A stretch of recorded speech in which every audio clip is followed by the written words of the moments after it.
तो यहाँ हम लोग बनाने वाले हैं आंवला का कैंडी, जिसको बनाने के लिए हमने यहाँ पे लिया है 1 केजी आंवला। और अब हम इसे 2 घंटे थोड़ी देर फ्रिज में रख के अब हम इस तरह से बॉईल करेंगे। और एक स्टीम आने के बाद इसे कम से कम 15 से 20 मिनट आपको स्टीम के लिए रखना है। अब आप देखेंगे इसको कलियों को निकालना बहुत ही आसान हो गया है और अब इसकी कलियां आसानी से निकलने लगी हैं। इसको थोड़ी देर स्टीम करने के बाद ये बिल्कुल सॉफ्ट हो जाता है और ये कुछ इस तरह से इसकी कलियां अलग हो जाती हैं। इस तरह से आपको इसे करीबन 2 दिनों तक रखना है। और इसके बाद हम लोग यहाँ पे ऐड करेंगे चीनी। 1 किलो अगर आपने आंवला लिया है तो कम से कम आपको 800 ग्राम इसमें चीनी ऐड करना पड़ेगा।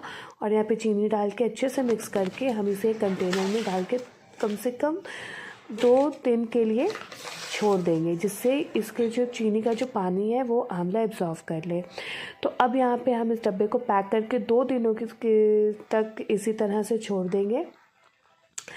अब इसके बाद हमें इसको एक छलनी लेना है।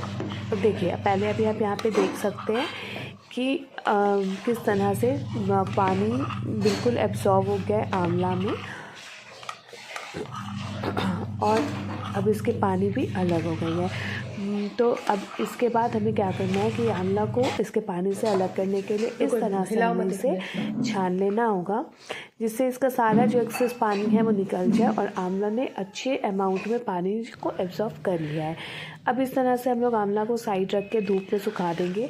इस तरह से आपको करीबन 2 दिनों तक अच्छी धूप में, अच्छी कड़ी धूप में आंवला को ड्राई होने के लिए छोड़ना है, जिससे कि जो आंवला का जो थोड़ा सा स्टिकनेस है या थोड़ा सा ह्यूमिडिटी है वो कम हो जाए।